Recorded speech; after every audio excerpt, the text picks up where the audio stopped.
શું તમે જાણો છો ગુજરાતનો એ પ્રાચીન દુર્ગ જે ધગધગતા જ્વાળામુખીના અવશેષ પરથી ઊભો થયો છે? દરિયાઈ સપાટીથી આશરે 822 મીટરની ઊંચાઈએ આવેલો આ ગઢ સદીઓ સુધી અનેક આક્રમણો સામે અડીખમ ઊભો રહ્યો.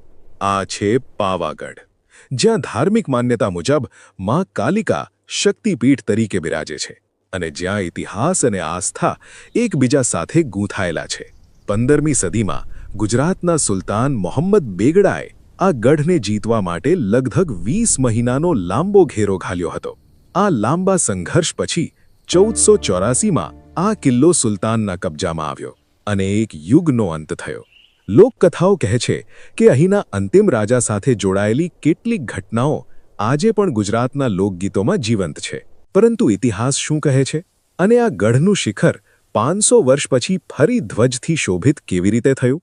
આજે આપણે ખોલીશું ચાંપાનેર પાવાગઢ પુરાતત્વીય ઉદ્યાનના એ પાના, જ્યાં વીરતા, રાજકારણ, આસ્થા અને સ્થાપત્ય બધું જ એક સાથે જીવંત છે. તો તૈયાર થઈ જાઓ પાવાગઢની સાચી અને સંપૂર્ણ ગાથા જાણવા માટે. અંત સુધી જોડાયેલા રહેજો, તમને મજા આવશે. ગુજરાતના પંચમહાલ જિલ્લામાં હાલોલ પાસે સ્થિત આ પાવાગઢ પર્વત માત્ર એક ભૌગોલિક એકમ નથી, પરંતુ તે હજારો વર્ષોની માનવ સભ્યતાના ઉદય અને અસ્થનો સાક્ષી છે. ભૂસ્તરશાસ્ત્રની દૃષ્ટિએ જોઈએ તો આ પર્વત લાખો વર્ષ પહેલા થયેલા જ્વાળામુખીના વિસ્ફોટ અને લાવાના પ્રવાહથી બન્યો છે.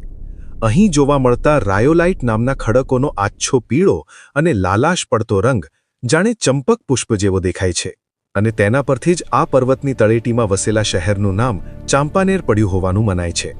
આ પર્વતની રચના કુદરતી રીતે જ 5 મુખ્ય સ્તરો અથવા પ્લેટોમાં વહેંચાયેલી છે, જે લશ્કરી સુરક્ષાની દૃષ્ટિએ અત્યંત વ્યૂહાત્મક હતી. જેમાં અટક, માચી, ભદ્રકાળી, મૌલિયા અને સૌથી ઉપર કાલિકા માતાનું શિખર આ એવી અભેદ્ય રચના હતી જેના કારણે પાવાગઢનો કિલ્લો સદીઓ સુધી અજેય રહ્યો હતો. પરંતુ પાવાગઢનો ઇતિહાસ જેટલો વાસ્તવિક છે તેટલો જ તે પૌરાણિક કથાઓ સાથે પણ વણાયેલો છે. હિન્દુ ધર્મમાં પાવાગઢને 51 શક્તિપીઠોમાંની એક માનવામાં આવે છે. માન્યતા છે કે જ્યારે ભગવાન વિષ્ણુએ સુદર્શન ચક્રથી માતા સતીના દેહના ટુકડા કર્યા ત્યારે તેમનો જમણો અંગૂઠો અહીં પડ્યો હતો, અને ત્યારથી આ સ્થળ મહાકાળીના નિવાસસ્થાન તરીકે પરમ પવિત્ર ગણાય છે. આ પર્વત સાથે ઋષિ વિશ્વામિત્રનું નામ પણ જોડાયેલું છે. કહેવાય છે કે વિશ્વામિત્ર ઋષિએ અહીં કઠોર તપસ્યા કરી હતી. એક દંતકથા મુજબ તેમની કામધેનુ ગાય જ્યારે ખીણમાં પડી ગઈ ત્યારે તેને બચાવવા દેવતાઓએ પર્વતનો એક હિસ્સો મોકલ્યો, પણ ખીણ ભરવા માટે માત્ર પાવ એટલે કે ચોથો ભાગ જ વપરાયો, અને આમ આ પર્વત પાવાગઢ તરીકે ઓળખાયો.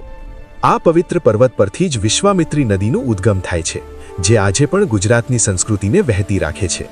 પરંતુ પાવાગઢનો ઇતિહાસ માત્ર મધ્યકાલીન રાજપૂતો કે પૌરાણિક કથાઓ પૂરતો મર્યાદિત નથી. આ પર્વત પર પ્રાચીન કાળથી માનવ વસવાટના પુરાવા મળે છે. તમને જાણીને નવાઈ લાગશે કે ઈસવીસન 140માં પ્રસિદ્ધ ગ્રીક ભૂગોળવેત્તા ટોલેમીએ પણ આ સ્થળનો ઉલ્લેખ કર્યો છે, જે તેની હજારો વર્ષ જૂની પ્રાચીનતાને સિદ્ધ કરે છે. આ સાથે જ પાવાગઢ એક અત્યંત પ્રાચીન અને પવિત્ર જૈન તીર્થધામ પણ છે. ઇતિહાસના પાનાઓ કહે છે કે 3જી સદી પૂર્વે મૌર્ય સમ્રાટ અશોકના પૌત્ર રાજા સંપ્રતિએ અહીં ભવ્ય જૈન મંદિરો બંધાવ્યા હતા. 11મી અને 12મી સદી દરમિયાન આ સ્થળ જૈન ધર્મના અચલગચ્છ સંપ્રદાયનું મુખ્ય કેન્દ્ર બન્યું હતું. એક રસપ્રદ ઐતિહાસિક તથ્ય એ પણ છે કે પાવાગઢના શિખર પરની મહાકાળીની મૂર્તિ મૂળભૂત રીતે જૈન સંપ્રદાયની અધિષ્ઠાયિકા દેવી તરીકે સ્થાપિત કરવામાં આવી હતી, જે પાછળથી હિન્દુ ધર્મમાં મહાકાળી તરીકે પૂજાવા લાગી. આજે પણ પાવાગઢ પર 3 મુખ્ય જૈન મંદિર સમૂહો આપણને સ્થાપત્યની ભવ્યતાના દર્શન કરાવે છે. પહેલું છે નવલખા મંદિરો, જે નગારખાના દરવાજા પાસે આવેલા છે. આ સફેદ પથ્થરના મંદિરો પર જૈન તીર્થંકરોની સુંદર મૂર્તિઓ કંડારેલી છે. બીજું છે ચંદ્રપ્રભુ અને સુપાર્શ્વનાથ મંદિરો, જે વિવિધ તીર્થંકરોને સમર્પિત છે. અને ત્રીજું છે પાર્શ્વનાથ મંદિર, જે પર્વતની દક્ષિણ પૂર્વ દિશામાં માતાજીના શિખરની એકદમ નજીક આવેલું છે. આમ પાવાગઢ એ સદીઓથી વિવિધ ધર્મો અને સંસ્કૃતિઓનો સંગમ રહ્યો છે. પણ ઇતિહાસની સૌથી રોમાંચક અને શૌર્યથી ભરેલી ગાથા તો હવે શરૂ થાય છે, જ્યારે અહીં ચૌહાણ વંશના રાજપૂતોનું શાસન આવ્યું. મધ્યકાલીન ઇતિહાસમાં પાવાગઢ પર ચૌહાણ રાજપૂતોનું શાસન સૌથી મહત્વનું રહ્યું છે. ઈસવીસન 1300ની આસપાસ મેવાડના રણથંભોરથી આવેલા ખીંચી ચૌહાણ રાજપૂતોએ પાવાગઢ પર વિજય મેળવીને પોતાનું સામ્રાજ્ય સ્થાપ્યું હતું. કહેવાય છે કે આ રાજપૂતો દિલ્હીના મહાન રાજા પૃથ્વીરાજ ચૌહાણના જ વંશજો હતા. તેમણે પાવાગઢને માત્ર એક ધાર્મિક કેન્દ્ર જ નહીં પણ એક મજબૂત લશ્કરી ગઢમાં ફેરવી દીધો. પર્વતની અલગ અલગ સપાટીઓ પર સુરક્ષાની 3 મુખ્ય હરોળ તૈયાર કરવામાં આવી અને માચી ખાતે રાવળ પરિવારના ભવ્ય મહેલો બંધાયા, જેના અવશેષો આજે પણ તેમની ભવ્યતાની સાક્ષી પૂરે છે. પરંતુ પાવાગઢના આ સુવર્ણકાળના ઇતિહાસ સાથે એક નામ અભિન્ન રીતે જોડાયેલું છે અને એ છે પતઈ રાવળ, એટલે કે રાજા જયસિંહ રાવળ. તેઓ પાવાગઢના છેલ્લા રાજપૂત રાજા હતા. લોકકથા મુજબ રાજા જયસિંહ માતા મહાકાળીના પરમ ભક્ત હતા અને તેમની ભક્તિથી પ્રસન્ન થઈને માતાજી હંમેશા તેમની સહાય કરતા. પરંતુ એક ભૂલ અને એક શ્રાપે આખા સામ્રાજ્યનું નસીબ બદલી નાખ્યું. લોકવાયકા છે કે નવરાત્રિના પવિત્ર દિવસોમાં માતાજી સ્વયં એક અતિ સુંદર સ્ત્રીનું રૂપ લઈને પર્વત પર ગરબે રમવા ઉતર્યા હતા. રાજા જયસિંહ તેમની દૈવી સુંદરતાથી એટલા મોહિત થઈ ગયા કે તેમની વિવેક બુદ્ધિ ખોરવાઈ ગઈ. તેમણે માતાજીનો પાલવ પકડીને તેમની સામે કુદૃષ્ટિ કરી. જગત જનની મહાકાળી આનાથી અત્યંત કોપાયમાન થયા અને તેમણે રાજાને શ્રાપ આપ્યો કે આવતા 6 મહિનામાં તારું આખું રાજ્ય નષ્ટ થઈ જશે. આ કરુણ અને શક્તિશાળી દંતકથા આજે પણ ગુજરાતના લોકસંગીતમાં ગૂંજે છે અને એટલે જ ગરબામાં ગાવામાં આવે છે કે માં પાવા તે ગઢથી ઉતર્યા મહાકાળી રે.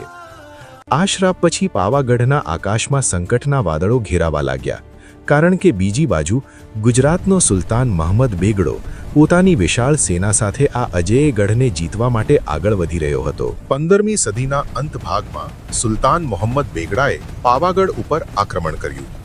મિત્રો, મોહમ્મદ બેગડાને તેનું નામ બેગડો એટલા માટે મળ્યું હતું કારણ કે તેણે ગુજરાતના 2 સૌથી મજબૂત ગઢ જૂનાગઢનો ગિરનાર અને પાવાગઢ જીત્યા હતા.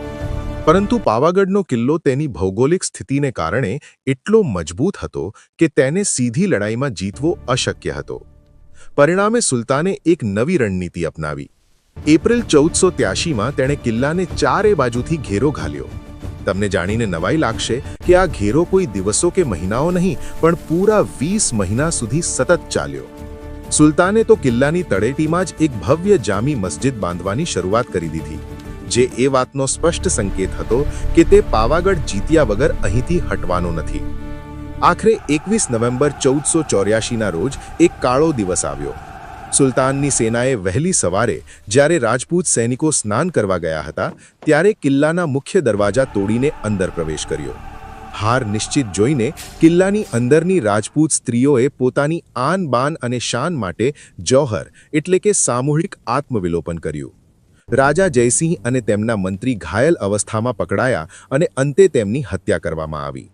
આમ પાવાગઢ પર સદીઓ જૂના રાજપૂત શાસનનો અંત આવ્યો. વિજય મેળવ્યા પછી મોહમ્મદ બેગડાએ ચાંપાનેરને ગુજરાતની નવી રાજધાની બનાવી અને તેનું નામ રાખ્યું મહમ્મદાબાદ. આગામી 23 વર્ષોમાં આ શહેર સ્થાપત્ય અને સમૃદ્ધિના શિખરે પહોંચ્યું. અહીંના સ્થાપત્યમાં હિન્દુ અને ઇસ્લામિક શૈલીનું અદ્ભુત મિશ્રણ જોવા મળે છે, જેને ઇન્ડો-સારાસેનિક શૈલી કહેવામાં આવે છે. મંદિરોમાં જોવા મળતી સુંદર કોતરણી અને કુંભ જેવા પ્રતીકોનો ઉપયોગ અહીંની મસ્જિદોમાં કરવામાં આવ્યો. આજે પણ આપણે ત્યાં જઈએ છીએ ત્યારે 172 સ્તંભોવાળી ભવ્ય જામી મસ્જિદ, પથ્થરની જાળીદાર કોતરણી ધરાવતી કેવડા મસ્જિદ અને અત્યંત ઝીણવટભરી કોતરણીવાળી નગીના મસ્જિદ જોઈને આશ્ચર્યચકિત થઈ જવાય છે.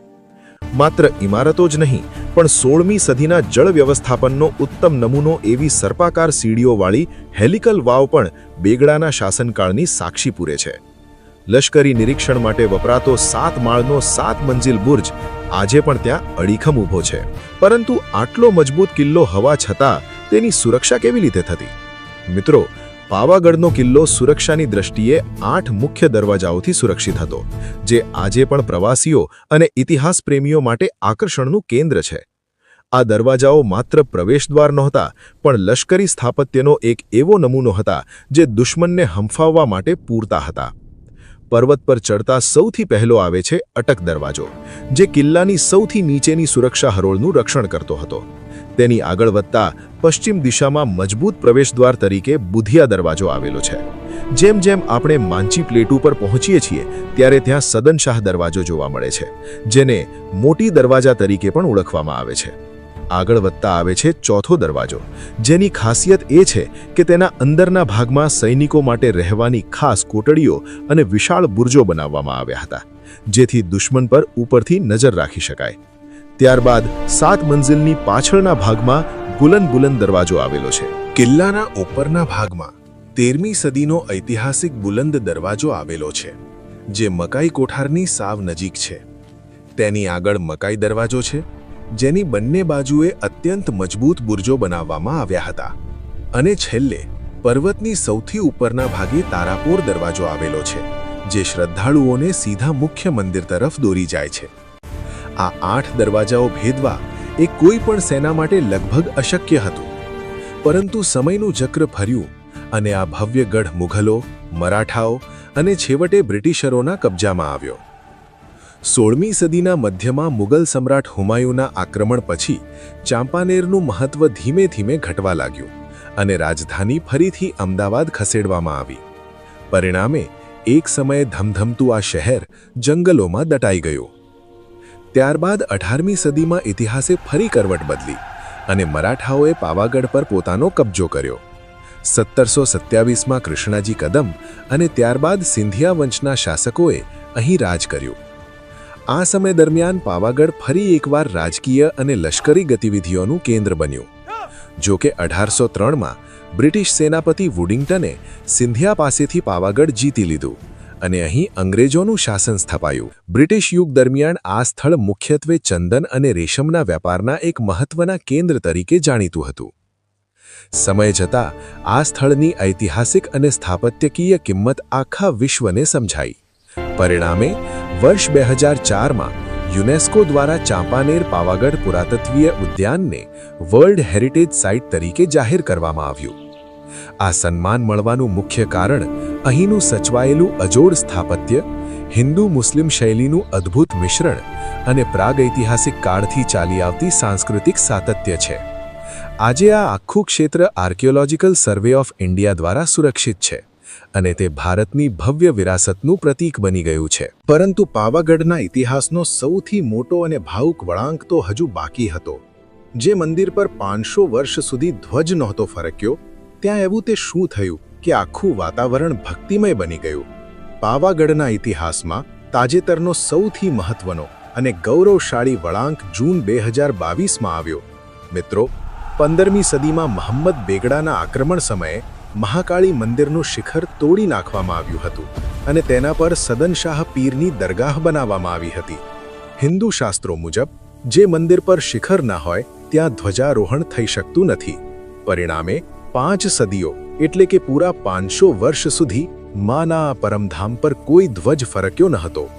વડાપ્રધાન નરેન્દ્ર મોદીના નેતૃત્વમાં અને મંદિર ટ્રસ્ટની પરસ્પર સહમતિથી એક અત્યંત મોટું અને ઐતિહાસિક પુનઃનિર્માણ કાર્ય હાથ ધરવામાં આવ્યું. આ કાર્ય દરમિયાન સદનશાહ પીરની દરગાહને મંદિરના પરિસરમાં જ અન્ય સ્થાને પૂરા સન્માનપૂર્વક ખસેડવામાં આવી અને મંદિર પર ફરીથી એક ભવ્ય અને વિશાળ શિખર બનાવવામાં આવ્યું. આખરે 500 વર્ષના લાંબા અંતરાલ પછી વડાપ્રધાન દ્વારા મંદિરના નવનિર્મિત શિખર પર સંપૂર્ણ વિધિવિધાન સાથે ધર્મની ધજા લહેરાવવામાં આવી. આ ઘટના માત્ર એક બાંધકામ નહોતું, પણ ભારતીય સાંસ્કૃતિક પુનરુત્થાનનું એક જીવંત પ્રતીક હતું. આ પ્રોજેક્ટ હેઠળ મંદિરના પગથિયા પહોળા કરવામાં આવ્યા, માંચી ખાતે શ્રદ્ધાળુઓ માટે આધુનિક સવલતો ઊભી કરવામાં આવી અને આજે લાખો ભક્તો ગર્વ સાથે માના દર્શને આવે છે. આમ પાવાગઢનો કિલ્લો એ માત્ર પથ્થરોની ઇમારત નથી, પરંતુ તે અગણિત બલિદાનો, ભવ્ય વિજયો અને અટલ આધ્યાત્મિક આસ્થાની ગાથા છે.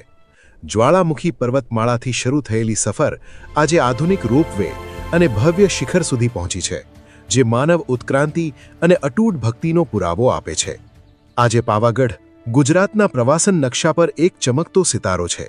તેનો ઇતિહાસ આપણને શક્તિ, સંઘર્ષ અને સમન્વયના પાઠ ભણાવે છે, જે આવનારી પેઢીઓ માટે પણ હંમેશા પ્રેરણારૂપ રહેશે.